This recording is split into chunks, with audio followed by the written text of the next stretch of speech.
Good morning, Nigeria. Welcome to Daybreak Live Extra. It's a beautiful Friday morning and you're live on Dominion Television. I'm Oluwayemi Adelakon, here to guide you through the stories that will shape your day. And I'm Anulu. So whether you're heading to work or just waking up or tuning in from your home, we've got the insights, the updates, the conversations that matter to you this morning. And I am Samson Balogun. From the top headlines, what's trending online, we'll make sure your morning is informed, engaging, and full of perspective. We start the day with the Daybreak Gist, where we discuss Tinubu presidency's response to Nigeria's 133 million multi-dimensional poverty figure. Coming up after is the weather report, where we give you a clear picture of conditions across the country as you plan your day. Shortly after the Daybreak News will take you through the top national and international stories making headlines this morning. Later, our newspaper headlines and analysis will examine today's major stories and what they really mean. While this big story will focus on the Kwara massacre, exploring the impact of ideological violence on Nigeria's security architecture. Discussing this with us this morning is Oluwakemi Ademola Aremu, a human rights activist. And finally, we'll have Trend Watch, where we'll highlight the issues generating conversation online and across communities, capturing what Nigerians are talking about today. So it's a morning of insight, context, and reflection.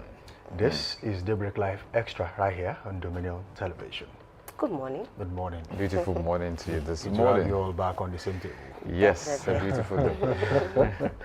Well, you know, the headlines are not slowing down, just like we always put it on this show.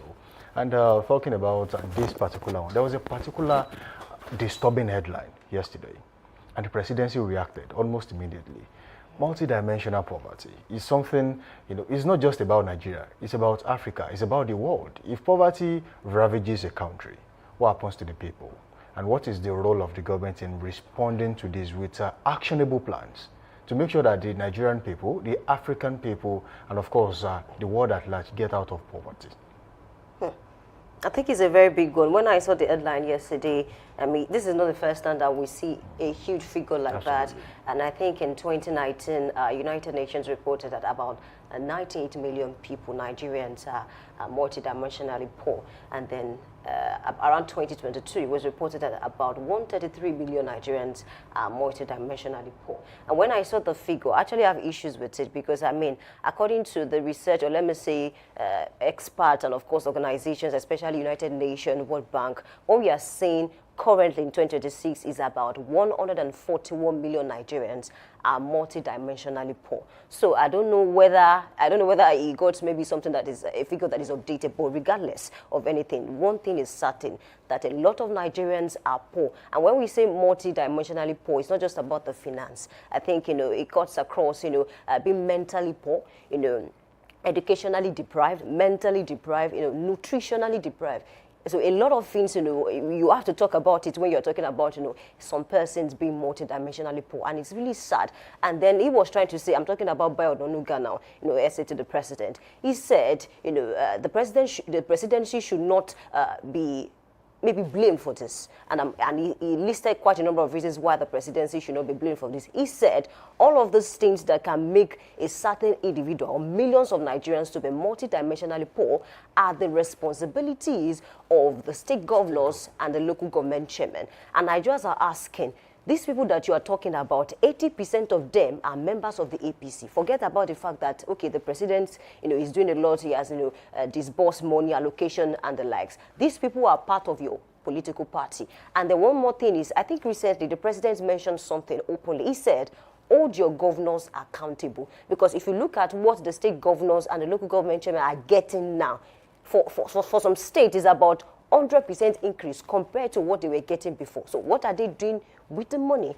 And then some Nigerians are also saying this, that some governors will rather prioritize flyover construction over initiatives that can reduce poverty. So these are the issues that we have in our hands. Yes, there's no way we'll talk about this that, you know, it will still not get to the president, because at the end of the day, there should be a mechanism that can ensure that you are using the money that is allocated to you every single month so that you can better the lives of Nigerians. Because recently, I think a statistics was released, and then to say that Nigeria ranks 6th among countries in the world that are contributing to world GDP. imagine, and then we still have that huge number of persons in Nigeria suffering from poverty. It's a lot, really. I think I'll start the conversation from my end to say that one of the reasons we have these numbers is because Nigeria is the most populous black nation in the world. And so that gives a perspective to say if 133 million is regarded as dimensionally poor, it's quite a number. It's something to think of. But not to discount the fact that we're about 240, like you would say 245, thereabout. You know, we have that number. So if we have that, every other country cannot compare to Nigeria in that sense, especially in Africa, judging on the number of people, the population of the country. So you can tell because Nigeria has that number, so there's a chance for this, especially if the state is not doing well. While some have also called the president to say a good leader does not shift blames. You don't play the blame game card. You don't do that as a president, as a leader. It's not for you to do. Other persons can do, but not you. Because you understand that you are also in that leadership position, and whatever you say would sound like you are averting responsibility, that you don't want to take responsibility for the things you have caused. Some have even alleged that many of the reforms you've brought, you know, fuel subsidy gone, all of those conversations brought about this situation. But this is not even about now. Let me also pick it from a point. I think I had a conversation with a professor in the University of Ibadan one time, and then we came about to discuss when they say people are multidimensionally poor or what people are poor in Nigeria, what do they really mean? Where do we get the data from? How did they get the data? So those questions are still something we should put on the table of discourse, because it was explaining to me that an average person who lives in the village and you call the person poor is not actually poor, because he has everything he wants to use in his house. So talk about food. He has food. He grows food in his backyard. Talk about vegetables. He has it somewhere around his house. Talk about meat. He goes into the forest and brings the meat to, some they even put it on the roof so as to dry it up, and a lot of things. So you can say that the person is poor because the person does not match up with the quota that you have used using the United States dollar, quota to say exactly. So the benchmark for these kind of metrics is also a thing to question. If you say people are poor, are you really sure they are poor? Because the way of life of the African people, especially when they were just gatherers and nomadic and agriculturists and all of that, you can tell it's quite different. Now we understand that there's been advancement, there's been civilization across board. Some places, I dare say, are still in this kind of scenarios. They still live based on what they have within their means and all of that. So sometimes I question this kind of data because I don't want to take a full line accent. Like she also said, there could be disparities between the data. So there was 140 million according to some sets. There's 133 million. How do you get this data? In fact, how do you know how many persons are in Nigeria to start with? So I want to say that sometimes what we need to do is to get our data right. So if we say that many of these data, if you probably check, you see there are international bodies and organizations who are more interested in getting this data. I think the government should do that more. If I want to give, I keep saying this, if I go to a class of 30 students, I know how many biscuits I'm going to buy. I know that, okay, this is what I'm to face with. If there's going to be any change along the line, I can always, do. But if you say, I'm going to class, I don't know, and I take 30 to a student of about 60, how do they share that? That's not possible. So I think that's one of the things the government should focus on. How can we get data? Real data that is not fabricated, that is not estimated, that is accurate, precise, and exactly what we need to use. So I think one thing they should take very seriously, especially the leadership, is to ensure that we have this data. If you have the data set, it saves us a lot of stress. Right? Instead of people coming to say, oh, you people are like this, let's say we have this and we are catering to this. I remember the last time when they said, they wanted to help the poorest of the poor. I asked the question again. So what do you mean when you say the poorest of the poor?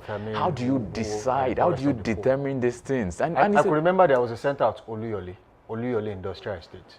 Looking for poorest of the poor at Oluyole Estate. I mean, that tells you how clueless people can be when it comes to taking some strategic decisions. Now, I want to very quickly attend to something you said about how data is gotten.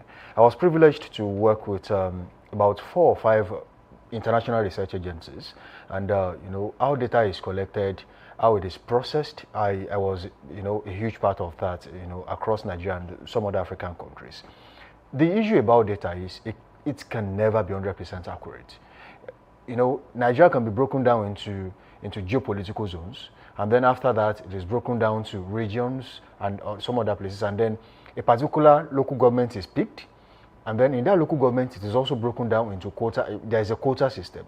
Okay, so for every local government, they might have to go to maybe 5 different communities and talk to 10 people each. So by the time you collect that, you might just be talking to about 30,000 Nigerians. And then from that, you can deduce what is going on in Nigeria, just by average. Okay, so market and marketing research gives you an idea of what it looks like, even when you are not talking to everybody. And I think that's exactly what they did. I was a part of an international project where things were radio listenership, TV, followership, and some other things like that. And we're able to discuss what exactly are people looking for. And I think that's exactly what was done. Now, we cannot now narrow it down to the fact that it was 100% correct. We must also take this back to the governors. You see, when you said, the president and the presidency cannot keep shifting blames, when it gets to a stage, when the sands begin to shift, then you know exactly who to point the accusing finger to. During the past administrations where, fuel subsidy was still intact, Nigerians had the opportunity to feel the effect of governance through fuel subsidy. The Nigerians had the opportunity to feel the effect of what you call dividends of democracy through some other things where the government actually, subsidized. But now when the subsidy is gone, all the money is taken from fuel subsidy was broken down into into categories. Oh, you take this, you take that. All these monies are returned back to states. What are your state governors doing with these monies? I will cite a very good instance. Governor Seyi Makinde of Oyo State took 30 billion naira from the federal government as money to cushion the effect of the bombing at Bodija. And then nobody heard anything. No publication. Not one.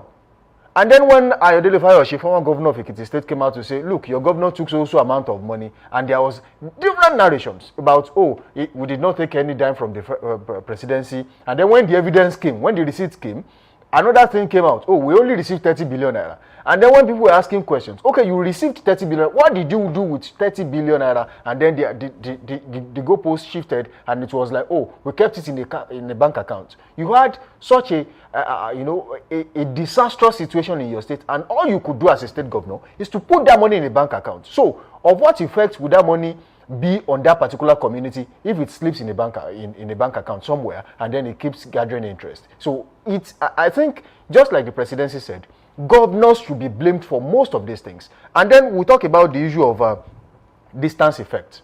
Okay, the presidency and the average Nigerian in Ibadan, there's a huge distance. And who bridges that gap? That's the state governors, the local government, which they have all stifled.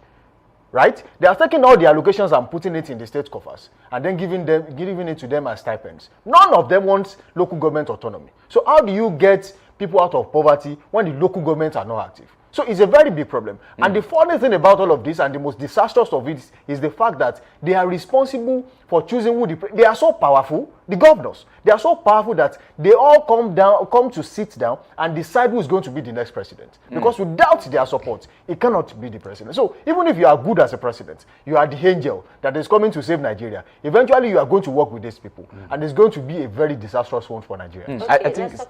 Okay, let's talk about the local government now. You mentioned something that caught my attention. Recently, Osun State government, especially the governor, has been in the news in the last few weeks. Why? Because of local government allocation, billions of naira. And there's some Nigerians that are saying what the president is doing to Osun State now is what he didn't like when OBJ was president of this country and he was governor of Lagos State. What is really going on? Because at the end of the day, this money that has been withheld, a lot of people are going to suffer. Right. Or are even suffering already because of that. And then there's one thing that I read also, I think that was posted by, I think, one of the pages of the World Bank or something like that. And then they posted something to say that poverty started to rise again sharply from 2019. And then they listed certain reasons because of COVID-19 and because of some wrong policies. Whether we like it or not, we don't need an angel to come and tell us that this country, in the last few years, some wrong policies, has affected us more than anything. And then when we see wrong policies, you will not see the effect, as soon as possible. Few years later, and that's what we are experiencing now. Those policies have affected our economy so badly. Now, going back to the issue of data now, see, if we begin to look at data, let's talk about census for a minute now.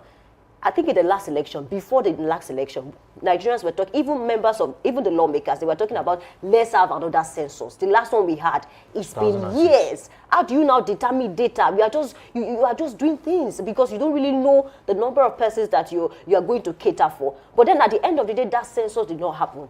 We are closer to the next general election. I don't think anything census will come because we are still looking for how to make sure that this particular election will work and we get enough funds. So these are the issues. So if at all, we need to begin to look at how to be transparent in terms of collecting data. It's not just about collecting data. And that's why a lot of people, not even Nigerians now, they are not satisfied with the data that they are getting. Talk about insecurity. Take for instance, when something happens in a particular state, they will tell you this number of persons, died, or maybe were victims, or maybe were attacked. At the end of the day, people that were there, members of the state will say, no, we don't agree with this figure. More than this, people were actually affected or died. If you cannot get it right when it comes to insecurity, how do you expect us to get it right when it comes to population and then taking care of people who are multidimensionally poor? It's a problem. We have not gotten to that stage where we can accurately collect data, and that is why the Western world are getting it right. You can't enter any Western country today, they have your data. If anything happens, they know where to pick you up.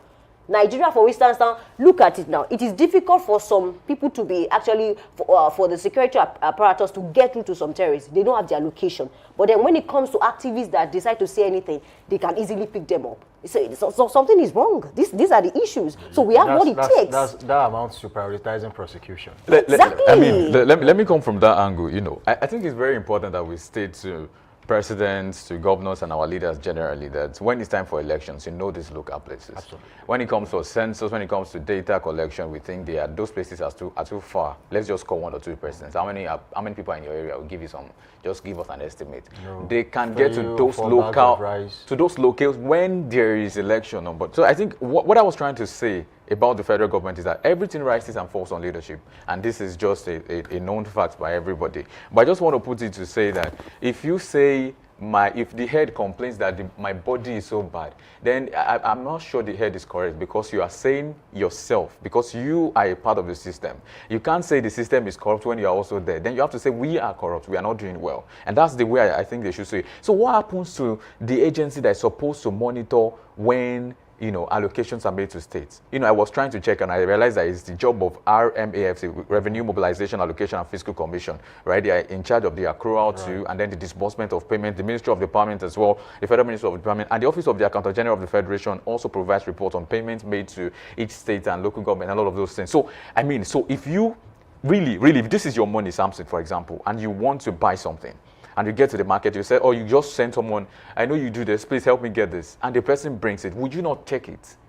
What did you bring for me? Let me check. Okay, so how much did you get this? Why this thing has been a bruise here? So there should be a monitoring and evaluation agency that should see to every of those allocations. We realize that many states, like you said, receive over 100% allocation from the federal government after the fuel subsidy issue, right? What did they do with it? How can the government now put them on their toes? To say, federal government, now say, state government, you people, 1, 2, 3, 4, 5 states, you did not spend this on this. We're expecting that one of the things you presented to us as your budget is this. We cannot find this. Explain this. That is the way, not coming out of the blues to say, oh yes, the state government should be. No, what did you do to check those excesses?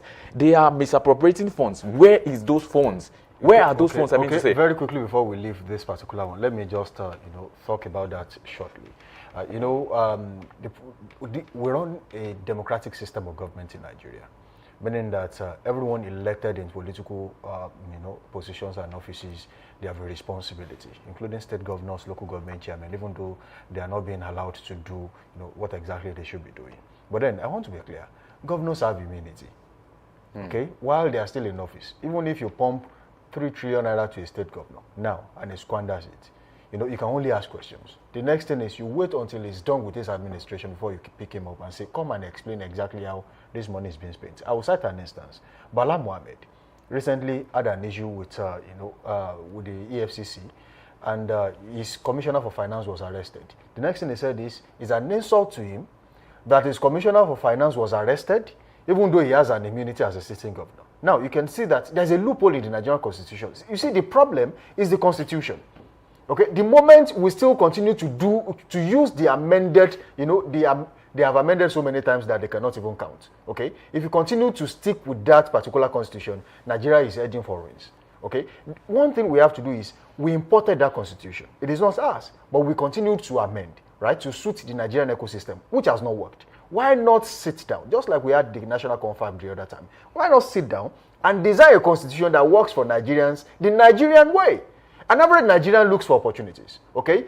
Just tell a Nigerian that you cannot step out of this building in the next 5 days. He will give you an excuse and a reason. In fact, he will find a way to get out of that building, then come back, you meet him there, and you ask questions. Did you leave? He will say no. Okay? So Nigerians are always the kind of people that no matter how tight and how secured you have put the standard, they are looking for opportunities to get things done.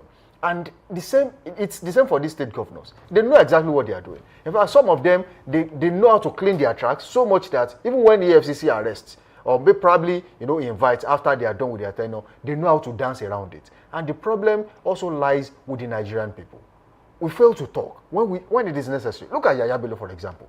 The man had the guts to tell the court of law that he wants to travel for lesser hajj. When you are handling corruption cases, right? It's a cumbersome situation. It's a very serious one. According to INEC, he has not been indicted yet, and they are still trying to gather information. And very quickly on Constitution, another problem is those that are interpreting the Constitution. That's why I said they are looking for opportunities. They are looking for loopholes. Even the lawyers, the judges, they know exactly where to plug in. And the Constitution is very archaic, just like you mentioned. I mean, it's high time that we drafted another one. I mean, that can benefit us. This is 2026, 21st century, for crying out loud. It's sad. The last census, just like you said, was conducted in 2006. 20 years later, we have not had a new census, and we are preparing to cater for the Nigerians. So how many of them are you catering for? You don't even know.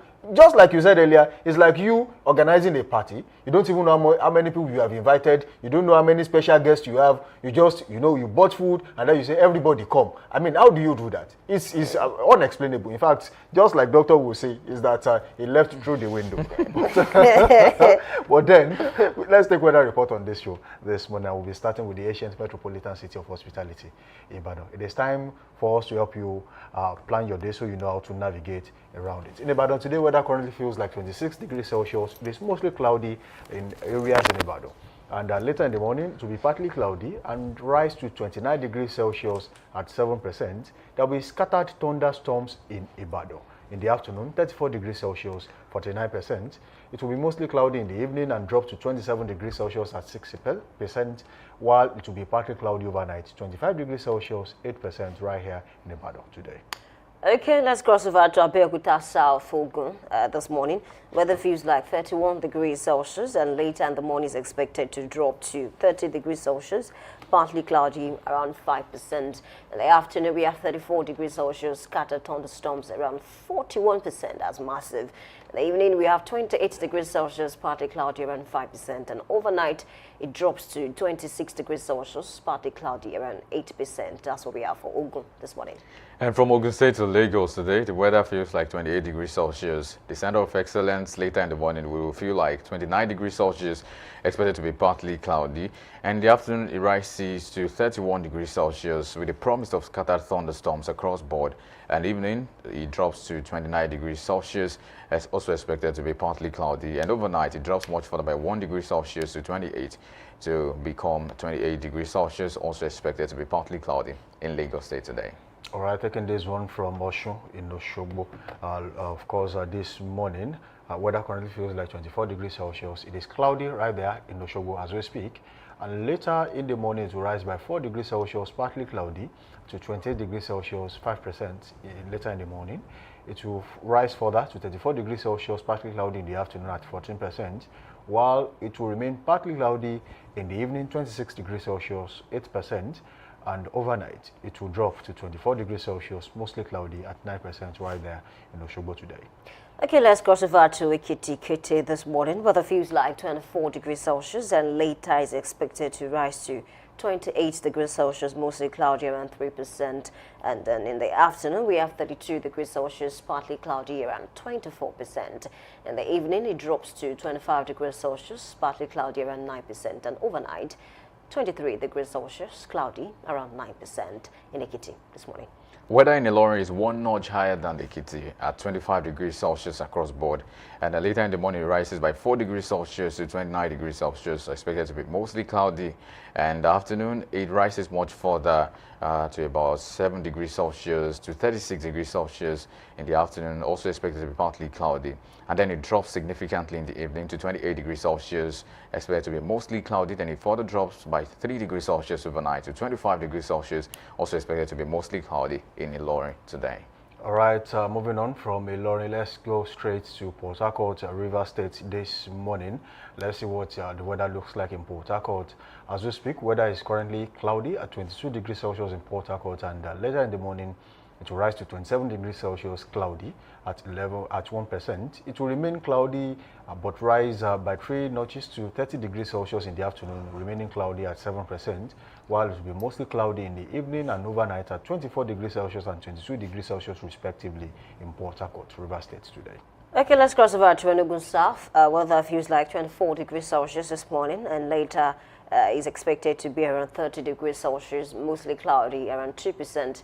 In the afternoon, it has a sharp rise to 35 degrees Celsius, partly cloudy, around 1%. And in the evening, it drops to 27 degrees Celsius, partly cloudy, around 9%. And overnight, it drops further to 25 degrees Celsius, partly cloudy, around 7%. That's what we have for Enugu South this morning. The weather is somewhat the same in Niger State, the largest state in the country, with Enugu today at 24 degrees Celsius across board, and later in the morning rising by 5 degrees Celsius in Suleja to 29 degrees Celsius, and also about 6 degrees Celsius upward review, if so to say, to 35 degrees Celsius in the afternoon. And then by evening, it drops again significantly to 29 degrees Celsius, and then 4 degrees drop overnight at 25 degrees Celsius, and the weather becomes clear in Suleja, Niger State today. All right, remaining in the north central, let's take this one from the Federal Capital Territory this morning, and that is Abuja. Weather in Abuja is currently at 24 degrees Celsius, mostly cloudy, and it will rise to 28 degrees Celsius later in the morning while being partly cloudy at 1%. It will be mostly cloudy in the afternoon and evening at 35 degrees Celsius and 28 degrees Celsius respectively, while overnight it will drop to 24 degrees Celsius, partly cloudy at 5% right there in Abuja today. Okay, from Abuja, let's cross over to Kaduna this morning. Weather feels like 19 degrees Celsius, and later in the morning is expected to rise to 28 degrees Celsius, partly cloudy, around 0%. And in the afternoon, there's a sharp rise to 35 degrees Celsius, partly cloudy, around 0% as well. And the evening, it drops to 24 degrees Celsius, partly cloudy, around 0%. And overnight, it drops further to 19 degrees Celsius, partly cloudy, around 1%. That's what we have for Kaduna Airport this morning. And from Kaduna now to Kano Municipal, the weather stands at 18 degrees Celsius across the board, and then it rises significantly in the morning to 28 degrees Celsius, expected to be mostly cloudy, and then rising much further to 36 degrees Celsius in the afternoon, also expected to be mostly cloudy as well. And in the evening, it drops by 10 degrees Celsius to 26 degrees Celsius, expected to be partly cloudy, and then drops much further by 6 degrees Celsius to 20 degrees Celsius overnight. Also, the weather becomes mostly clear in Kano Municipal today. All right, I think that will be all we can take on weather reports this morning. We say thank you for being a part of the show so far. Do well to link up with us on our socials: Facebook, Instagram, TikTok at Dominion Broadcast, and on X, formerly Twitter, at Dominion Cast. You can also watch us live on our website at www.dominion.org.ng, dominion.org.ng. It is time to go on a short break, and when we return, we'll take the news. We'll be back.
Good morning. This is Daybreak News on Dominion Television. I'm Oluwayemi Adelakun.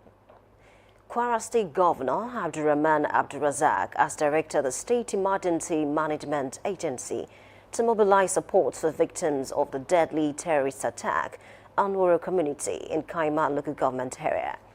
The governor gave the directive after visiting the community where he condoled with the Emir of Kaima, Al-Haji Mazal Sheikh Omar, and residents of the emirate. Governor Abdulrazak said at least 75 people were killed in the attack, describing the incident as a massacre rather than a kidnapping operation. He commended President Bola Tinubu for approving the immediate deployment of soldiers to the area under Operation Savannah Shield and assured affected families of government support. Nigeria has again been shaken by a fresh wave of deadly violence as gunmen killed nearly 200 people in separate attacks on the Woro community in Kwara State and parts of Katsina State in the north. The renewed bloodshed has sparked widespread calls for urgent and sustained action to halt the killings and restore public confidence in the country's security architecture. Taiwo Olarewaju completes the story. The wave of violence as government killed nearly 200 people in separate attacks in Woro, Kwara State and parts of Katsina State in northern Nigeria. The attackers, believed to be jihadist fighters, reportedly targeted villagers who refused to abandon the Nigerian state and adopt Sharia law. In Woro, Kwara State, at least 170 people were confirmed killed. Meanwhile, the Kwara State Governor, Abdurrahman Abdulrazak, condemned the incident, describing it as a cowardly expression of frustration by terrorist cells. In a separate attack in Katsina State, gunmen killed at least 21 people. The incidents have heightened concerns over the growing insecurity in the country, with some observers linking the violence to Boko Haram and other extremist groups. The attacks have also raised pressing questions about how government security agencies can better uncover terrorist cells before they strike, and what more state governments can do to strengthen security around vulnerable communities, especially amid ongoing military operations in the northwest and northeast and fears of possible migration. Professor Tade Oludayo, a security expert, said the state must demonstrate the capacity to protect citizens. But the state must demonstrate the capacity to protect our own citizens. And if the state is not doing that, you are increasing the vulnerabilities of people. And if you look at need to close the gap of our response system, we need to work with communities. And when we work with communities, we should be able to establish some kind of trust. If people do not trust in the capacity of the state to protect them, they will not come forth with information. Jeje Ibukun, a public affairs analyst, notes that the recurring nature of such attacks suggests the country is still struggling to effectively confront the threats. How many of our cities and states and towns even have CCTV camera on the roads to even talk about architecture of state, let alone the rural, where killings here and there. And now look at it. Now they just kill people in Kwara. Every now and then they kill people in the northeast. It is becoming a recurring thing in Nigeria that I feel that our leaders do not have the solution to yet. As the country continues to grapple with rising insecurity, many Nigerians are calling for urgent and sustained action to prevent further loss of lives and restore confidence in the nation's security architecture. Taiwo Olarewaju, reporting for Dominion News. Still on security matters, Oyo State Governor Seyi Makinde has approved the appointment of retired Major General Lukman Tokunbo Omoni as executive advisor on security coordination. The appointment, which takes immediate effect, was announced in a letter issued by the Secretary to the State Government, Professor Musibao Babatunde. Governor Makinde charged the new advisor with strengthening the coordination of security operations across the state to ensure the safety of lives and property. Major General Moni is a former senior infantry officer with extensive military experience. Oyo State government has stepped up environmental enforcement in Ibadan with the launch of a 24-hour surveillance operation to curb illegal scavenging. The Commissioner for Environment and Natural Resources, Ademola Derito, said the move is to prevent infrastructure vandalism, improve public safety, and promote environmental sustainability, stressing that open scavenging is prohibited in the state. He added that offenders will be arrested and prosecuted with penalties ranging from fines of 20 to 50,000 naira, community service or possible jail terms. Oyo State Governor Engineer Seyi Makinde has said that the state has secured 55 million euros from the French Treasury to upgrade secondary healthcare facilities. Governor Makinde made this known in Ibadan during the induction of 3,933 newly recruited primary healthcare workers, describing the recruitment as a major boost to healthcare delivery. It disclosed that the funding will be used to establish one standard secondary healthcare facility in each of the 6 geopolitical zones, which projects expected to commence within 4 to 6 weeks. Earlier, the Executive Secretary of the Oyo State Primary Healthcare Board, Muideen Olatunji, said the recruitment addresses critical gaps in skilled birth attendance, disease surveillance, diagnostics, and community-based health services. Olatunji stressed that professionalism and integrity among health workers will strengthen public trust in healthcare delivery at the grassroots. Now talking politics, the Independent National Electoral Commission, INEC, has approved 2 new political parties, the Democratic Leadership Alliance, DLA, and the Nigeria Democratic Congress, NDC, as preparations begin for the 2027 general elections. Speaking at INEC's first consultative meeting with political parties, Professor Joash Mukwiton welcomed the development but raised concerns over increasing internal party crisis, warning that such disputes strain the judiciary and distract INEC from its core duties. He also noted a sharp decline in presidential election turnout from 53.7% in 2011 to a record low of 26.7% in 2023.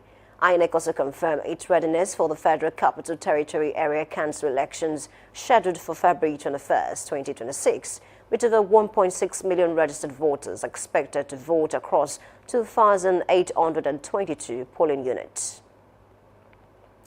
In business, Nigerian National Petroleum Corporation Limited, NNPCL, has said it is focusing on 3 key elements to get Nigeria's refineries operational: financing, a competent EPC contractor, and world-class operational capacity.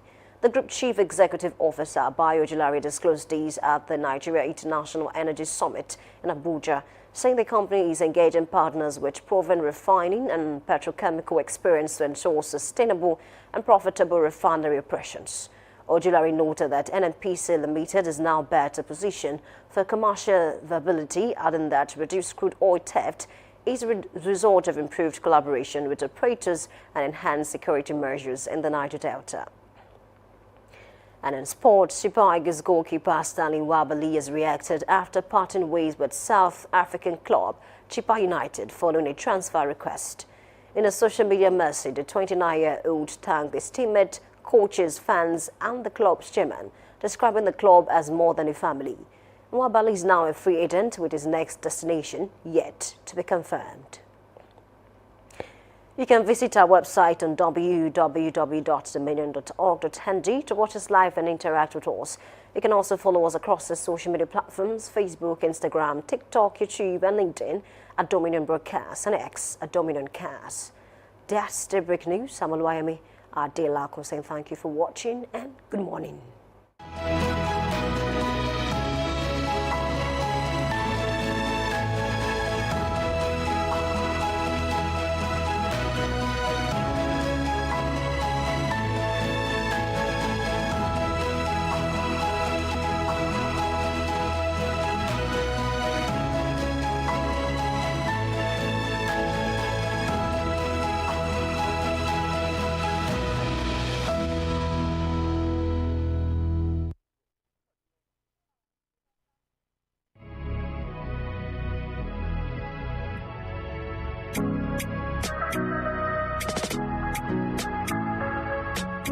Need a professional space to bring your vision to life? Dominion Television Studios offers state-of-the-art facilities perfect for your next broadcast, commercial, corporate video, or live event.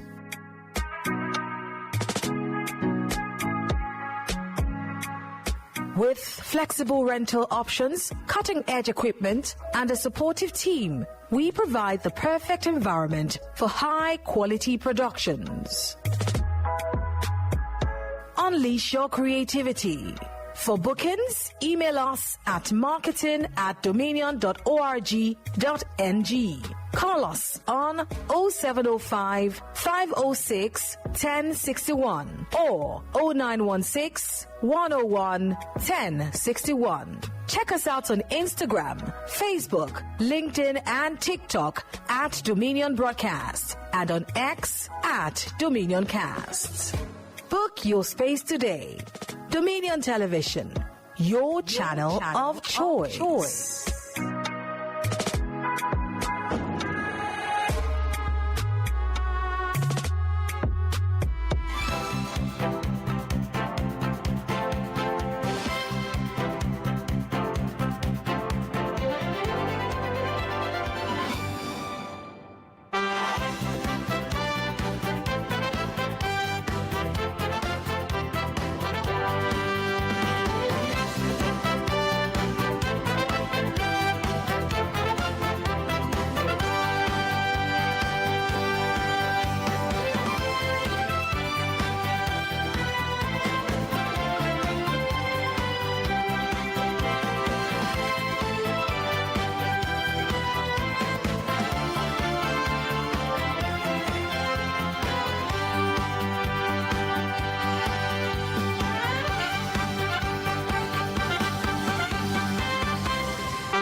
Headlines, they say, are the basis for reactions and counter-reactions. And as stories unfold, we track them on this dial, Dominion Television, Ibadan. It is time to take newspaper headlines and analysis. And there are quite a number of major stories on the pages of the newspaper this morning. And when you talk about diplomacy, Tinubu placed the Remi card on Trump, Christian pastor soft power. It's a very big story on This Day Live this morning and so many other newspapers, including the Nation newspaper. But I won't be doing this alone this morning. I have Afolami with me in the studio, a public affairs analyst, with whom will be making sense of headlines on the pages of the newspaper this morning. Good to have you in the studio. Good to be here too. All right, there is an important headline, okay? Aside from security challenges you have had in Nigeria, because this is still going back to insecurity and so many other things, President Bola Ahmed Tinubu has been touted to be one of the most technically versed when it comes to politics. And when it comes to diplomacy, he knows exactly what kind of card to play. Yesterday, the American people were having a prayer session, and Donald Trump was there, and then Remi Tinubu was in the audience. And she was recognized, you know, perfectly. Powerfully. All right? And some people are saying that was top diplomacy from President Bola Ahmed Tinubu. Are you of the same school of thought? Yes, I am, because I know Bola Ahmed Tinubu to be one of the topmost politicians in Nigeria as of today, in areas of knowledge, wide understanding, wide experience. You know, he has once been a senator in 1992. He was there. He was there as the governor of Lagos State twice. He has been the Bale and the Baba Saleh of the Lagos governors ever since when he left the government house in 2007, and he has always been ruling, he has always been dictating, he has always been directing, You know, it was opportune to also form parties that have won election across the Southwest region. And when it comes to Maja, you see Bola Ahmed Tinubu calling being called upon to come in, and he knows how to play his game. I was very happy and not very surprised when I had the presence of Bola Ahmed Tinubu, the wife of the president, be announced by Donald Trump himself to show a recognition, a powerful delegate from Nigeria attending that, you know, breakfast prayer at the government house. It's a way to play a card that Nigeria is not all Muslim that people might have thought about. When you have a president that is a Muslim, the wife is a Christian, a pastor. And he tells you that this one is not even the one you call that dictate at the inner room alone. You know, it's something to applaud the president for. That was a very big move. Yeah. Now, taking it back to insecurity in Nigeria. Yesterday there was an attack in Kwara State and some part of Katsina too. It was a gory sight. And as of this morning, terrorists killed Kwara villagers for refusing strange belief. And this Kwara State government also made some statement about the fact that they are still burying the dead as we speak. Quite a number of them. Huge numbers. I tell you. Now, was that a card played at the right time? Especially when there would have been a comment from the White House on killings in Nigeria. That was a very wrong direction when it comes to what is happening back home in Nigeria. As at the time the president is trying to make a diplomatic balance, he's trying to tell the world that we are doing something. We are not just sitting down, we are not just folding our hands. We are looking at every angle and seeing that Nigeria is moving forward. You know, why that prayer was going on, why people in the world was looking at Nigeria coming up to have a kind of robust understanding of what should be of a nation. A nation is where you might even have different languages, different religious beliefs, but understanding and the ability to live with one another without any interference or without any stress. And that is why it was not a very good one when you talk about what we get from Kwara State. It was very sad because that is a place where it shows that this bandit crisis is moving closer to us here. Like I said before we started this program, if you are not careful, when you move out from Kara, then you are talking about going to Shogbo. And when you get out of Shogbo, you are moving to Oyo. Then where we are in Ibadan, if you want to say we are safe, how safe are we? How prepared is our government? How ready, how equipped are our security outfit? The Amotekun that we so much believe in, the police officers that we believe that being funded by the federal government, how equipped are they? How quick to response are they? Because when you listen into that program, to that news that broke up, it told us that they operated for hours. They operated for hours, and it was until they left before police officers or army people comes on board. And you know, you ask the government, don't you have a lot of these people coming on board? Were there any signals that tells you that? Where's the role of credible intel? That is it. And when times like that started happening, especially in Kwara, people started deserting the area and started falling down to the south, to the areas that are believing to be safe, like Ibadan, like Oyo, like Lagos. And you see people becoming jam-packed. People, the fear to live in the rural area started setting in, and people started thinking otherwise because our security outfit it's not equipped enough. Our insecurity is becoming higher than what we should have in the balancing. Okay, very quickly before we leave that topic, have you been to Mokola lately? Have you been to Sabo? My brother. Have you been to Dugbe? There's a particular place at Dugbe, opposite a very big mall. My brother. I was in Mokola just this week. I've been always in Mokola. I was taking a bike. Is it that we are that accommodating in the south, or we are risking the security architecture of the state? I don't know. I have asked this question times that number. I'm yet to get the good answer to it because what I'm seeing right now, even not only in Mokola area, in areas like Iwo Road, in areas like Mobi, in areas like Akpata, in some areas that you can, they are everywhere, and they are the one taking care of our motorcycle. You know, they even use us to know the road. They just tell you where you're going. When you mention it, they pick you up until you turn to this left, turn to this right, go straight, and you be the one to show them your area. And the next thing they will ask you is how much are you paying? And you it's 300 naira now. The next person you will be picking, then start charging that. They are very closer to us, and I don't know how accommodating we are to this much to have allowed spy to come into us to the point that if anything broke up here in Ibadan, my brother, we are not safe.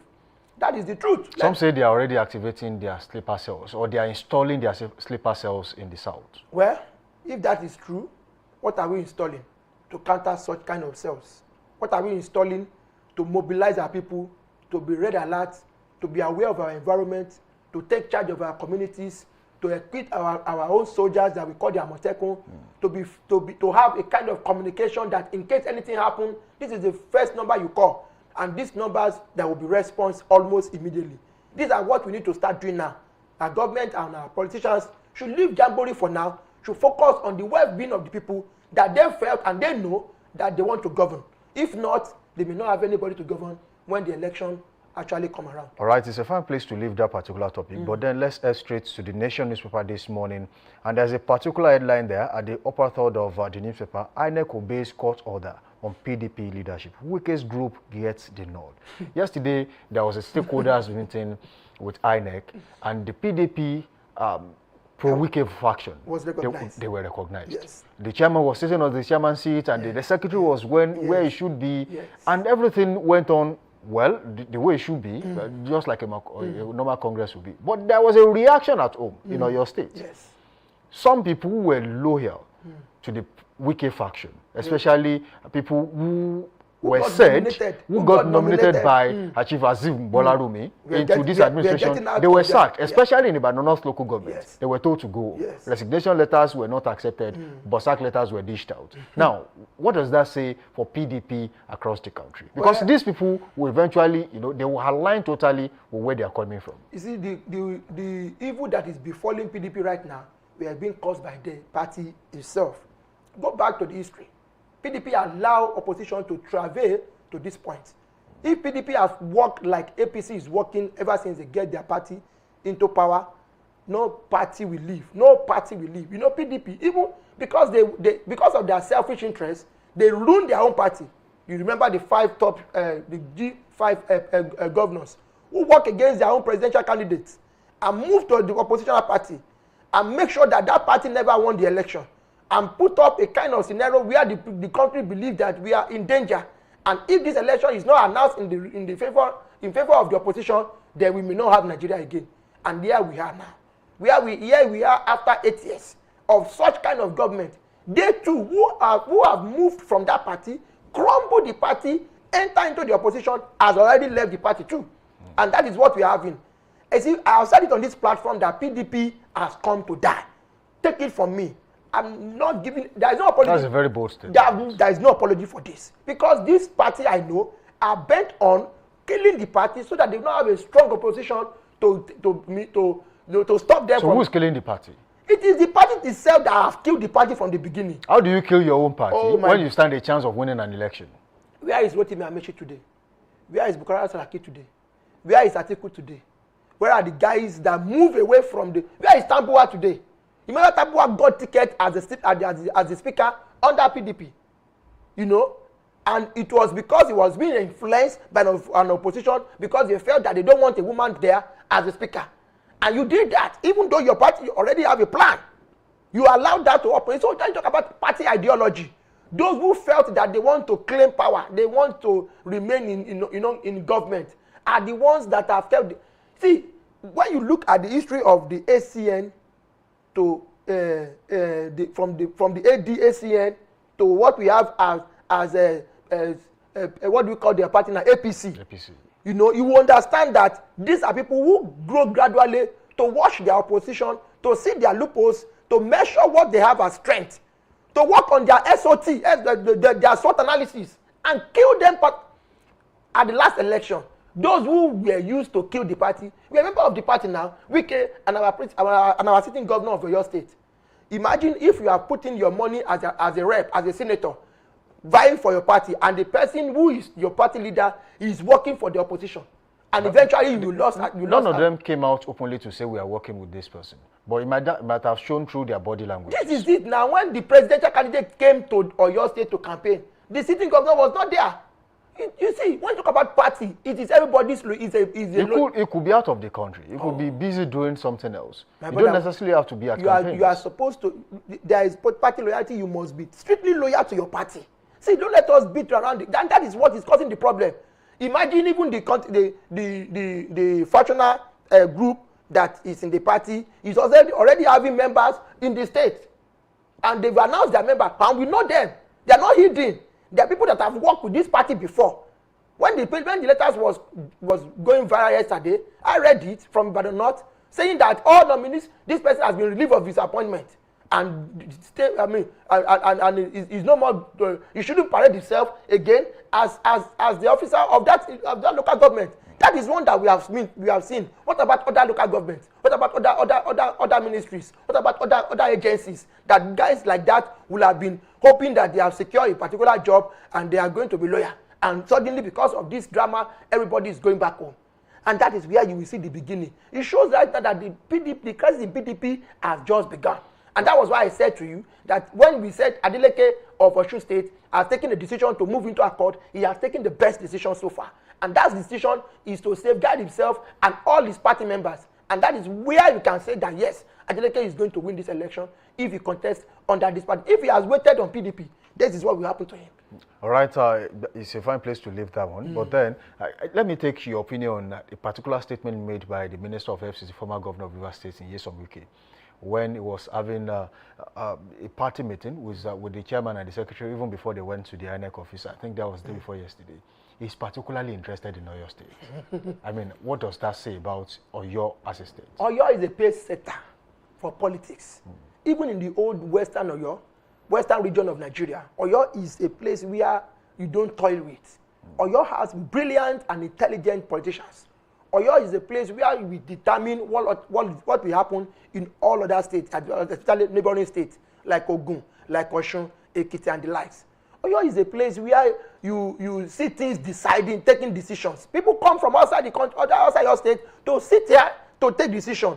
Even in the days of our late guru, Obafemi Awolowo. This is the seat. This is where it happens. This is where politics is being taking place. This is where you need to know that.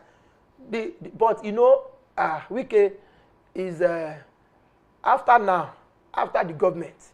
I am still asking where he will be after the Tinubu administration.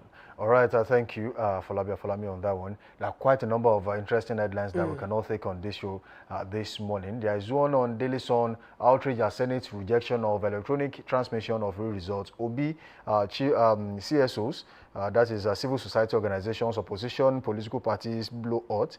It's APC's rigging plot. ADC alleges we didn't reject real-time electronic transmission of results. That's coming from senators. It's a topic we are going to discuss some other day. It's a very big one. Very interesting. Well, 2027 majority of senators want real-time results transmission. That's coming from Vanguard newspaper this morning. And also there is this particular one.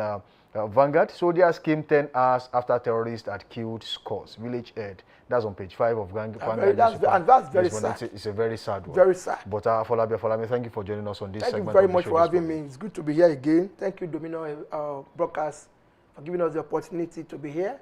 And thank you for the gift. Well, okay, that's the management. Well, it's a fine place to leave newspaper headlines and analysis this morning. So thank you for linking up with us on this dial. Keep it locked on this dial, and of course, drop your comment on all social media platforms: Facebook, Instagram, and TikTok. All right, let's go on a quick break. When we return, it is time to take the big story with Anuluwapo Idowu.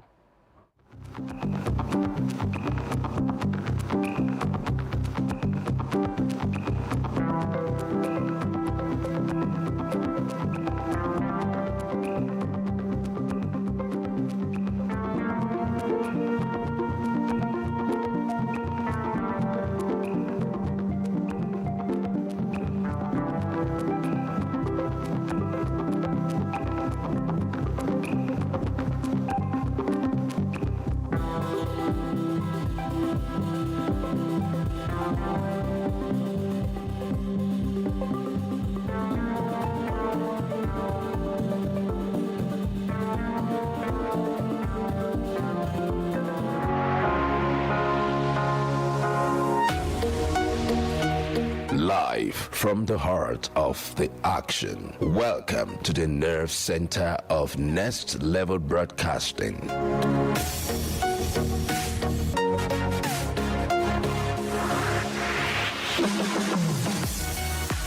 This is the OB van, where the studio meets the street. Equipped with cutting-edge cameras, crystal clear audio, real-time switching, and broadcast control, we don't just capture moments, we deliver the experience live. Anywhere, anytime, from stadiums to red carpets, breaking news to buzzing festivals, weddings, birthdays, and all sorts of ceremonies. We bring the world to your screen in real time. It's not just a van, it's a complete mobile production house, a command center, a broadcast beast. This is more than a broadcast. This is the OB van difference. Live, loud, limitless.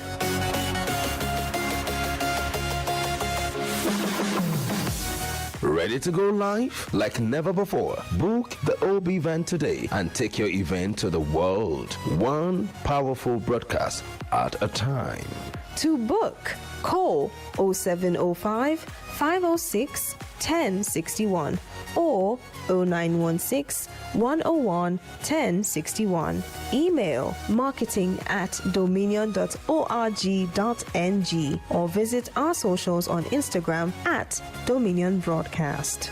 Dominion Broadcast, your channel of choice.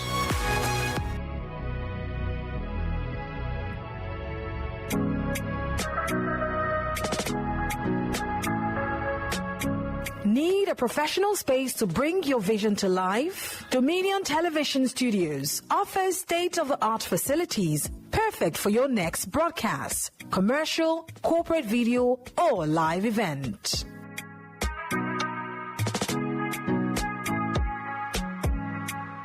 With flexible rental options, cutting-edge equipment, and a supportive team, we provide the perfect environment for high-quality productions. Unleash your creativity. For bookings, email us at marketing@dominion.org.ng. Call us on 0705 506 1061 or 0916 101 1061. Check us out on Instagram, Facebook, LinkedIn, and TikTok @Dominion Broadcast and on X @DominionCast. Book your space today. Dominion Television, your channel of choice.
Hello and welcome to the big story on Dominion Television today.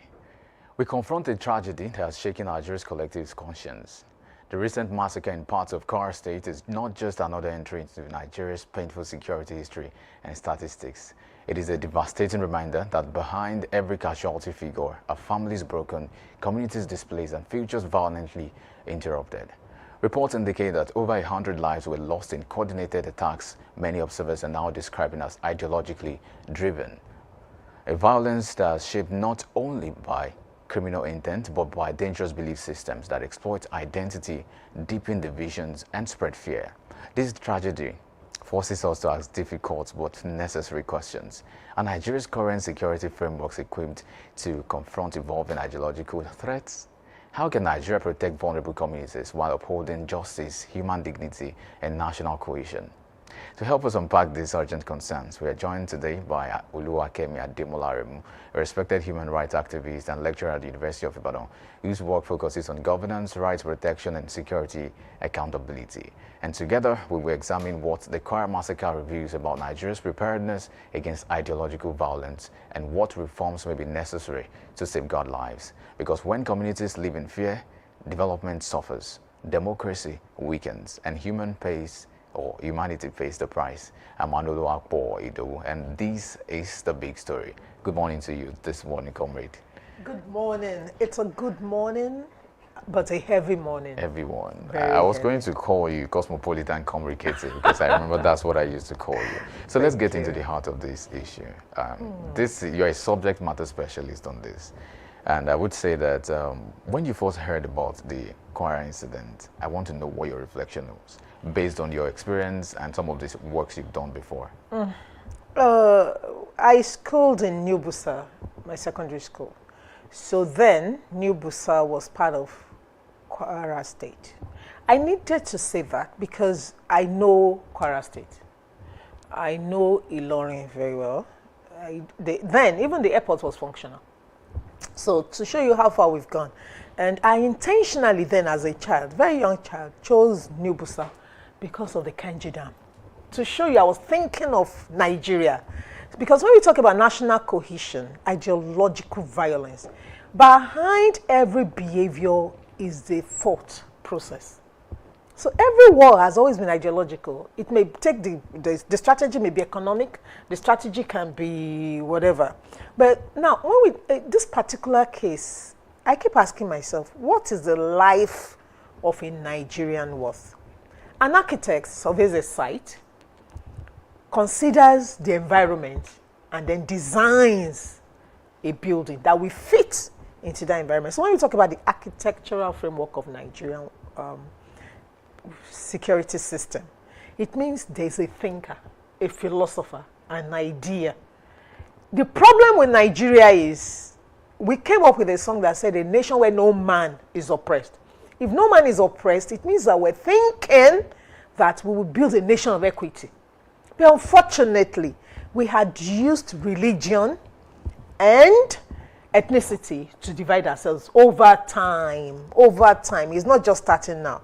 In fact, then when they were selecting us, they had Queen's List and Merit List. People came from different states. I think there were 19 states then. People came from different states. Some came on merit. Some came because they were just indigenous. And several of those people did not graduate. They married them off when they were studying. So this thing is not just starting now. So now what is security? Security is when I am sure that I can close my eyes at night and sleep. When I'm certain that tomorrow I can have food. So anytime you have lack, you're going to set people against one another. Especially when you can say, this is the reason this is not happening. There was a time in Maiduguri, I was new then, I was a young copper. So decided to go and eat pepper soup. Then suddenly there was an eclipse of the sun then. It was dark. Immediately we had to run. Why? My host like, let's go. I was thinking, what's the problem? It's just an eclipse. Then no. Now they will say that God is angry because of the Christians. That was my introduction into what has now become Borno State of today. It was called the Home of Peace. And that show was very peaceful. This is telling us that in Nigeria, what do we really think a nation is? We are yet to answer that basic question. What is a nation? Is it that when human beings die, one particular God is worshipped by the dead? A God is worshipped by the living. So if you have an idea and say, oh, we need your children, because you see, sometimes when they burn villages, people assume that the whole village is burned. No, they traffic the boys. They take them and groom them and send them out as suicide bombers, etc. It's not that Nigerians don't know what is happening. And let's get that right. Because even as a very young girl, very young, like 21, 22, I knew that there was a school of strategic studies, Kuru, at Kuru Jos. Nobody that is in leadership in Nigeria would come into leadership without going to that school. So strategic studies shows you everything. So you know Nigeria. So I think it's the, I don't want to blame the Western Hemisphere, but somehow somebody is afraid of a viable Nigeria. A peaceful Nigeria means 235 million people running are great.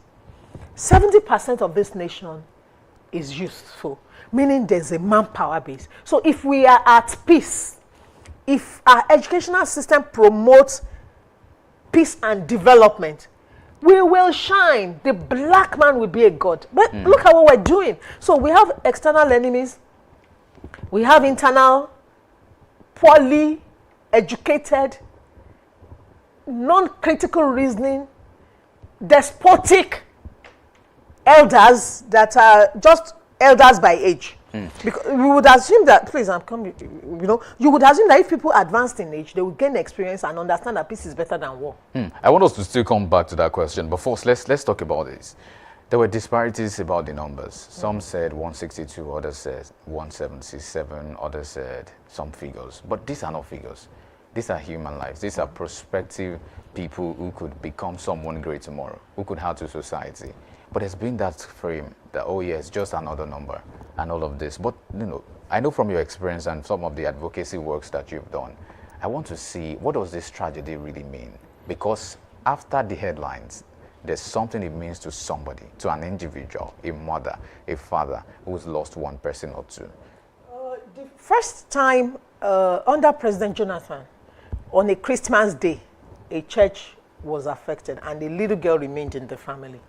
And they offered her 5 million. That day I was at the club, and I screamed, please, it's not a nightclub. I was at a club. Club means where you have a lot of intellectual people. And I said, what? I was standing, I couldn't sit watching that. I said, what? If I was that little girl, I would just hold the president's leg and bite him. He must take me home. So people were like, Katie, yeah, comrade, you're not getting it. Look, that girl's war must have started that, there's no follow-up. The uncles will not let her have the money. They will try their best to get rid of her. She will not have a life. So now, switch on to Benue State. One woman lost 27 members of her family. The male members, cousins, second cousin. She would have no life. So we mobilized. I started crying. I said, all the women should wear black the following day. So we did. And stood before God and were praying. Oh, God, help us, So, and the other time they abducted children in Kaduna again. Women were, I said, please, it's not discussion. Let's all go out to Orita Mefa and let us throw up dust and cry. Look, maybe men don't know what it means to produce a child. The greatest pain on planet Earth is pushing out life. So when you have a situation where a child is dead, you cannot live after that. There's something about the quality of your life. Trauma. You go into trauma. If you've ever lost any close loved one, which most people have, okay, you know that they don't live. They still live in you. Every thought, the moment you see where you've passed with them, the memory touches you. That is trauma. Trauma is continuous. You keep struggling all your life. Now think of the fact that a man is dead. When one man dies, 75% of your income is lost. So what about social capital? Security. Is lost. The social capital. A man represents protection and provision. He has friends. He has things, business things he was doing. So when a man dies, your life as a family goes down by nothing less than 75%. Why am I saying this? Loss of life is a great loss. People are born small, but we take from the environment a lot of things that go into building a child. In Nigeria especially, By the time you're 5 years old, 50% of the people born the same day are dead. Can you now imagine being groomed in that system, very hard environment, and you now became an adult? So when this adult that should be contributing to the society, because when we are all babies, we survive our infancy because of the community, and now is now in a position to protect the future generation, is now cut short. Cut short to the healthcare system, cut short to irresponsible governance, cut short by the violent death is even the worst, because you keep regretting, why did he go out that day? Why am I in Nigeria? You know, a lot of thoughts. Your quality of life is reduced almost to nothing. And some people will even lose their mind totally. I've met women who lost their mind because armed robbers came to the house and shot a baby. The man could no longer live in the house. They moved out of... So what are we talking about? So the loss of life is important. That's why I said, what is the life of a Nigerian? When you see America come into Nigeria, move troops into Nigeria, take and rescue their own, is because they know the value of one human being. That human being has the potential to save a nation. Can you imagine an Elon Musk if he was not born? You know, just think about all these people. Can you imagine if a Trump was not born? Can you imagine if I was not born? Okay, so people that abort babies, people that kill them when they're adults, they're doing the same thing. The world needs you, Anu. The world needs me. The world needs everybody. But when a man is reduced to the fact, to a point where he thinks everybody else is his problem, that is what the problem is. It's when a man is not educated, you can just tell him, look, the reason you are not rich is because of this person. So when they externalize it, they make that person your enemy. So you're focusing on your life and improving on your life. They tell you somebody else is coming. Somebody else is, so you now forget, oh, I will shoot this person, I'll get rid of the person. Please, I think the Nigerian government is not doing enough. All right. Let's before we come to the government, I think there was also something that came up in the story. The background of the story was that the bandits had written to the community prior to that time to say, we want to come and preach to you. And so I think they came, and then what they were trying to sell to the people was extreme jihadist ideology, to say that, you know, all of those details, right?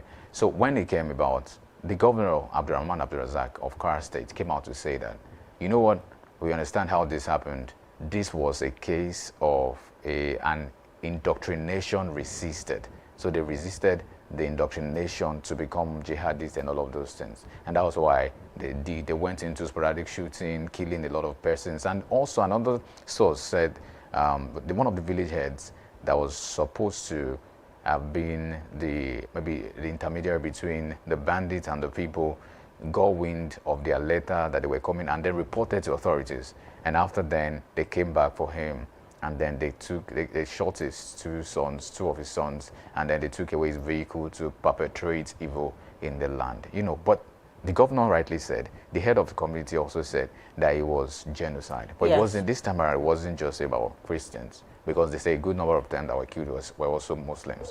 But they said it was genocide because they were trying to preach an ideology that is extreme. Apostasy. Exactly. So how do you think Nigeria can interpret this? Because international communities are having their lenses on Nigeria right now. They should have it. Nigeria is a nation of concern. Say, look, you have to know that, that's why I say extreme religion.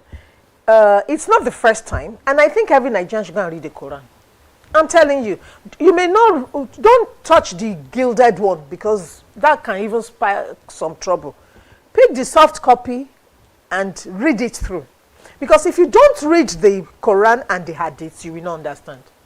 In Islam, there's something called apostasy. Apostasy is when somebody that was a Muslim decides to change their religion. And part of what people do, or at least we all read history, is that there is a holy war. Holy war means you go into a territory and try to convert the people until they do the Shahada. Okay? So if they refuse the Shahada, that means they have not agreed to become and subject themselves. Then you now fine them. They pay the jizya. That means you make them pay fine. So you've heard of bandits saying people should pay, and people are paying to them. Don't come and trouble us. We are paying. We are now your slaves. We are paying tax to you. That's what I said. The Nigerian government is not protecting them, okay? So we're paying to you. So, and that man knew that they were going to come back. So now, when you now come to a community and tell them, give us your sons, let us indoctrinate them. It takes about 4 months to indoctrinate people, okay? Because by the time they are done with you, you know, Ken is part of the game. A lot of things are part of the game. So brainwashing people is not difficult when there's nothing there already. Now, when you have a group that, like Moro, they have a culture. The culture is this. In Yoruba land, we don't ever shed innocent blood. Because you know that that blood will pursue you. So that is in your head. Now, we don't like cutting people's hand. So you keep having issues with a Yoruba man when you tell him, so I say, am I going to eat the person? You know, and they also have what they say, tabanja bikakuko. So they think, no, then they do in. Now, all those things, it's very simple. In means whatever story you're being told, you must weigh the pros and the cons. You must be very intelligent in your analysis. Now, the death of this man, how will it benefit me? So they may refuse to go with a hardcore jihadist view. Now, the person saying, let us preach to you. That means, you see, at the end of the preach, you ask for the outcome. We're hoping to recruit young boys. And they know, if your child should join them, you're going to lose your child. I remember Abdul Muttalab's father. He called onto Nigerian government and said, please, my son, who I sent to school in London, England, is beginning to, listen to certain ideologies, which I think is dangerous for his life. Please help me arrest him. You remember that time? And the Nigerian government did nothing. Now, a man had, and this is the Nigerian police system, had noticed, in fact, there was a day I was robbed. I walked into a pharmacy to get drugs, and there were armed robbers already operating in that pharmacy. So they took my phones. The following day, I went to the police to report. Guess what the woman told me while I was at the desk? And I said, oh, I could even sketch. They said, I should keep quiet. I should not say that I know them. I said, I don't get it. Because I thought that if you came to the police, if you could even give some description, I wasn't going to be able to get my 2 phones back and stuff like that, or my money or whatever. But at least you would think you will help them with information. So over time, people keep quiet because they are thinking if you tell them, there'll be trouble. Now, there'll be reprisal because they are trying to intimidate and rule by terror. So if you told anybody, whether internal terrorist, even when it comes to abuse, if you tell anybody, I'll slap you. Okay, that is terrorism. If you do this, I will do so. There's a consequence, and there's a, if you tell, there'll be a reprisal, we'll do worse, and they've done it now. Yeah. Now, this is the problem. I don't know. Look, life is not in the length of days. Life is the quality of life. If a man is in a place and they are slaughtering your sons, and somebody tells you, be calm, that's what I'm talking about, the architecture. People have a duty to protect a life that God has given. When you're young, it's the community that safeguards and protects you. But when you are an adult, a male adult, with some muscles and bones and backbone, part of what should be your game, and I think we should please stop what we've been doing. Please don't effeminize males. Look, a young boy, if when you have boys, they fight. When they spar, even dogs, if you have puppies, their game is by sparring, they turn and turn. Please, let our young men spar. Let them grow their muscles. Let them, understand that there's a life to save.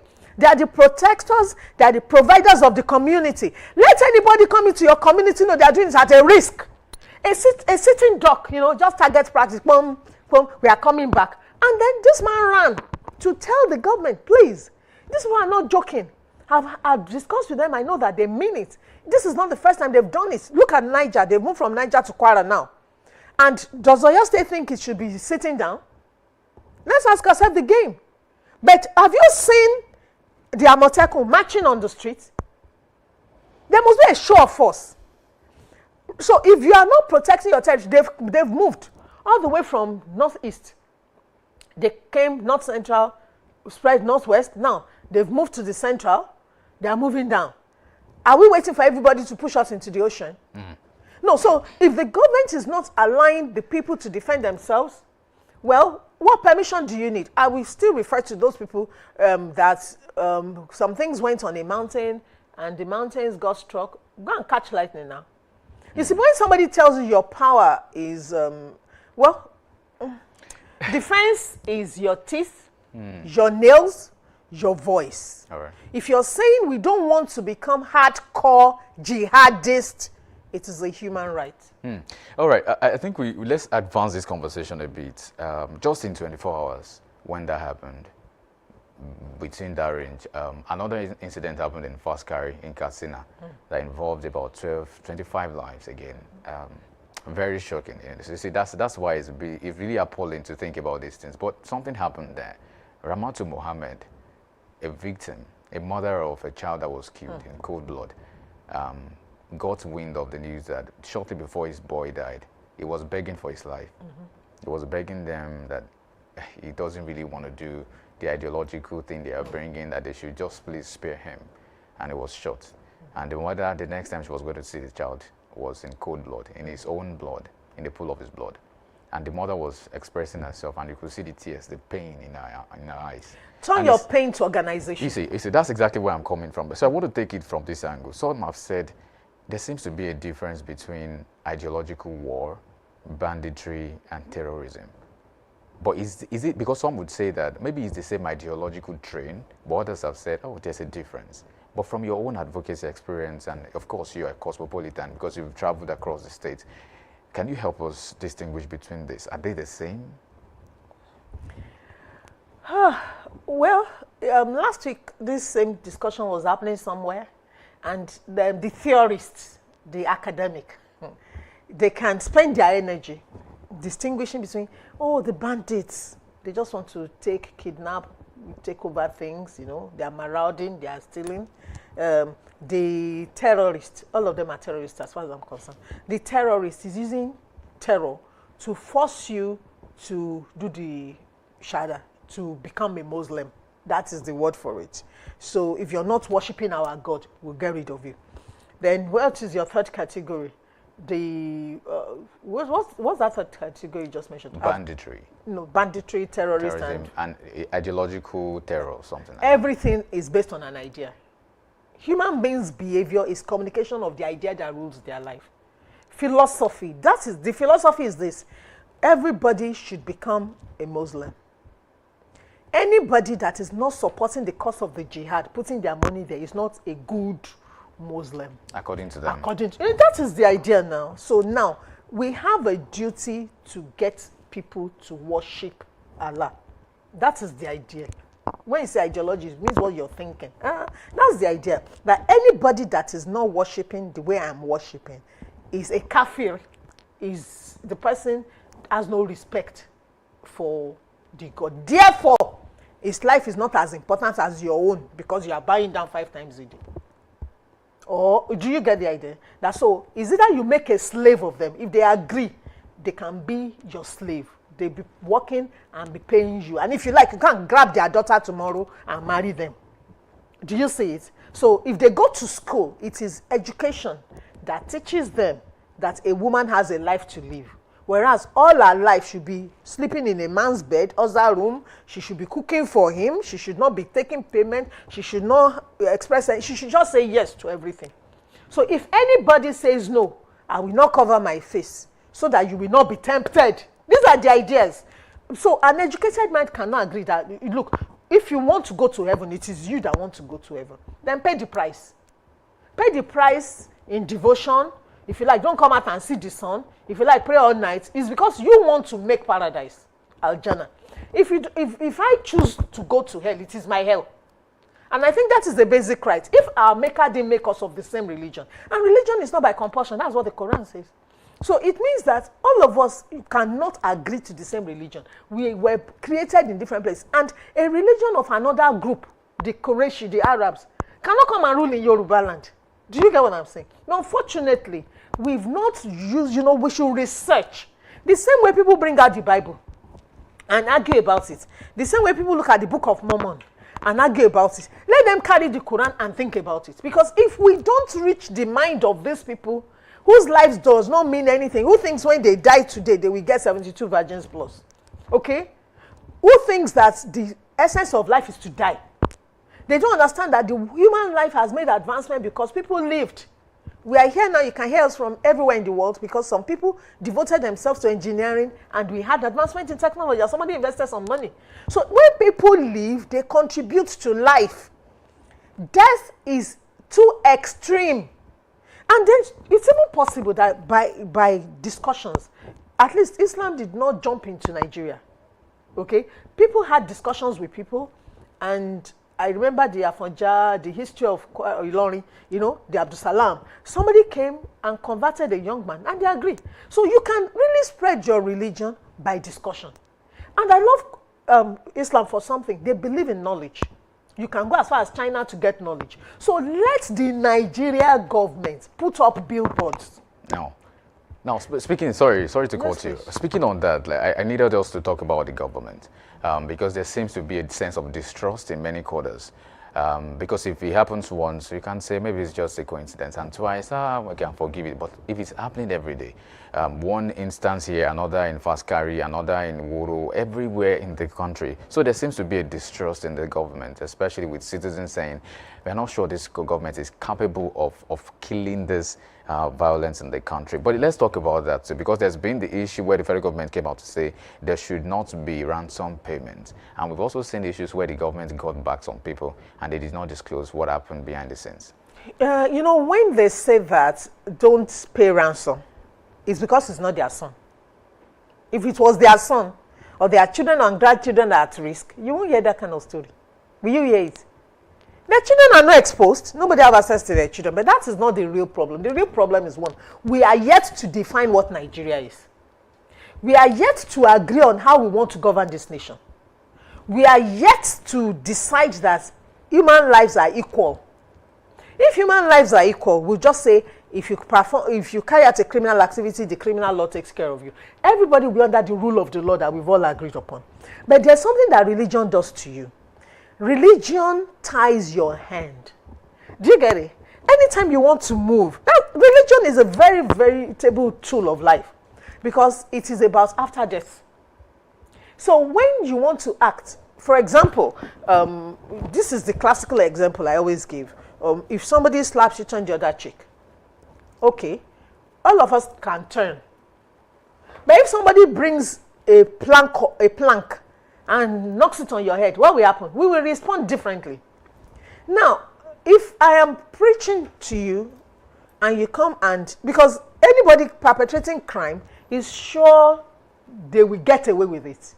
Sometimes they think there'll be there'll be impunity, there'll be no reprisal. You know, they have the will to do it because they think they are pleasing their future. And they are really willing to die. If you remember Ayatollah Khamenei, those stories, and they always recruit very young boys, you know, so that they can tell you your life does not. The person preaching to you, if he had died young, will he be preaching to you? He will not. And think of women that submit their children. They take their sons and say, please help me train the child. They are giving their children, so they don't know that they can keep their own children. So religion is more powerful than life. So if you, for example, when I say it openly, and I say it, if you come at me and slap me, because I'm trying to sell something to you, whether my idea of heaven or a product, I will go away. But if I'm going on my normal day about my business and you think your hand is itching you, you have nothing else to do with that hand, and you chose to make my cheek the target of your hand, forget it. I won't turn another cheek. I'm going to slap you 4 times. Yes, because you see, a man that is preaching to you, turn the other cheek, did not feel the sting of the slap. God will reward me if I'm going about God's business and you slap me. You see, I know that we get a reward somewhere. But if I'm going about my legitimate business of getting food into my tummy and you come for me, I'll come for you. So a nation of weak people creates very terrible terrorists. And then in this nation, we had done something, told ourselves that terrorists could be converts. Even when President Trump said that they were coming to help Nigerians, what did some people say? Don't come, because it is our people that will suffer. Are your people terrorists? Ask the question. Sheikh Gumi said something about that. No, he has been. Let me leave it because I'm thinking. Look at it. They're arranging Malami in court, and part of the charge is what? His attitude towards terrorism, and that person was under a particular president in this nation, the former president, and we are still calling him what? Giving him titles. That is it. So Nigeria is a place where we have chosen not to face facts, and we are hoping another generation will, because all those your children that are schooling outside Nigeria, when they are sent back home, like they are sending them back home now, they will not come and sit in a Nigeria that is unjust. They will not be able to tolerate it. And people whose lives have been invested in will not be willing to die by suicide bombing. All right. So whether we like it or not, Iran is changing, the world will change. Death is not anybody's friend. And, well, if you really want to serve, and Nigeria should please stop sponsoring pilgrimage. That's where the problem is. You see the government sponsoring building of mosques and churches. Please give people jobs. Religion is personal. Beliefs are personal. And then the government should please let the people defend themselves. So I keep wondering what that really means in real terms, okay? Is it that you're thinking the government will be paying the people that are employed, okay? Because that is where poverty has driven us to now. Because I remember there was a time in Lagos in the early 90s, armed robbers used to go around Lagos a lot. So the men of the communities decided we will watch at night, okay? And when they're coming, we blow this, a lot of things. And they were able to control their communities. They started having gated communities. They started, instead of leaving community security to old men like they used to have, they started organizing, each family will bring somebody out that will man the street. So it means that we need to change. I think I was going to ask that question, but you've reflected on it very quickly to say that what should communities now start doing? And I think you've made no, a very the valid communities point. should, no, there are two levels. Anytime we hear of killing, let's have a protest. To No, a protest. You just upload. Yes. You upload the information. It's very simple. We are dying. We need help. Save us. Help us. Put placards up. Let the community that is mourning no mourn quietly. Mourn and wail for 7 days. Not just when it is happening. Then other just like when we have protests now, we have sister organizations that join us. Women, join any woman crying. So you now say, because of the lives that were lost in Kwara, we are crying in Lagos. Because of the lives that was lost in Katsina, we are crying in Lagos. Because of the lives that were lost in Borno, we are crying in Lagos. So if all of us are crying, the whole world will notice. It will be louder. Yes, it will be louder. Then any family that has produced a terrorist, we used to have SARS. And then they will bring those boys to their parents' homes, Abi. So there's something about the African restorative justice system. If you produce the vagabond in the community, they'll come for you. All right, comrade, I wish we could go on and on, but let's just, in 30 seconds, let's cut to the chase. Looking ahead, if you were to sit, imagine I am the president now. What policy would you advocate for? Because some have said it seems the government is quiet or is not really doing so much. So what would you say? Because remember the issue of the recent issue in Kwara State that we're discussing. Others have said, why did the government or the presidency not declare a state of emergency? 100 and something people dying, and then there's really nothing coming up from you. So what do you think are the policy prescriptions that the government should follow in a few seconds? Number one, just start community policing now. Traditionally, every community had its own, what do you call them now? Hunters. Hunters are, they are in generations of people that are used to hunting wild animals. So let them come together, organize themselves. Let the community pay them to guard their own people. Thank you so very much, Comrade Katie, for joining us this morning. And as we draw the curtains on today's edition of The Big Story, one reality remains clear. National security is not sustained by force alone. It is strengthened through accountability, inclusiveness, and trust between citizens and institutions. The Kwara tragedy reminds us that ideological violence thrives where fear overshadows dialogue, where neglect weakens institutions, and where vulnerable communities feel unheard and unprotected. A conversation today with Oluwakemi Ademola, cosmopolitan communicator, human rights activist, and lecturer at the University of Ibadan highlights the urgent need for Nigeria to rethink its security responses, moving beyond reactive strategies toward intelligence coordination, community resilience, and protection of human rights, and every other thing. Behind every policy discussion are real human stories, mothers waiting for children who never return, farmers afraid to return to their land, and young Nigerians whose dreams are clouded by insecurity. Their voices must remain at the center of national reforms. As a nation, we must confront a defining question. Will Nigeria continue to react to violence, or will we build a system strong enough to prevent it? We appreciate our guest, Oluwakemi Aremu. Thank you very much for joining us again. And of course, this is still The Big Story, but Daybreak Live continues with Trend Watch in just a moment. Stay with us.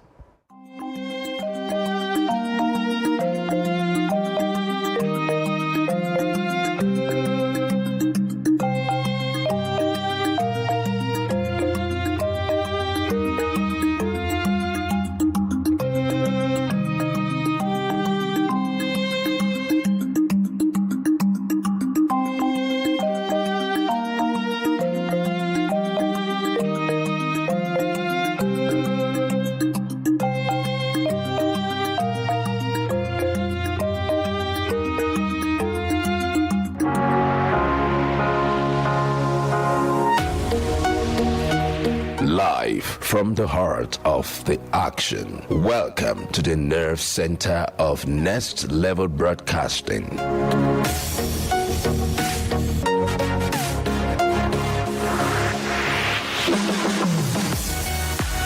This is the OB van, where the studio meets the street. Equipped with cutting-edge cameras, crystal clear audio, real-time switching, and broadcast control, we don't just capture moments, we deliver the experience live. Anywhere, anytime, from stadiums to red carpets, breaking news to buzzing festivals, weddings, birthdays, and all sorts of ceremonies. We bring the world to your screen in real time. It's not just a van, it's a complete mobile production house, a command center, a broadcast beast. This is more than a broadcast. This is the OB van difference. Live, loud, limitless.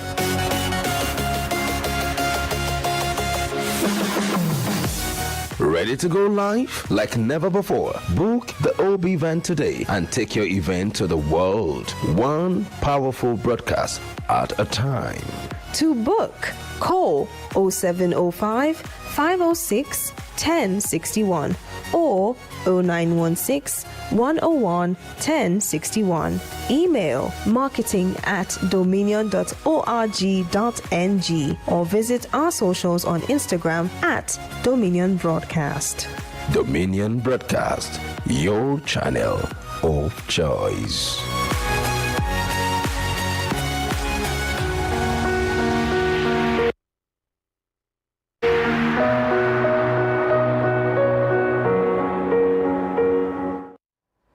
And thank you for staying tuned to Daybreak Live today. Of course, we now switch focus to the trend watch to see what is there to trend. Of course, many things are trend, but let's see with Oluwayemi and Samson joined us again on the set. Good to be back. Anyway. We are glad to be back. Interesting conversation you had there with Right. Well done.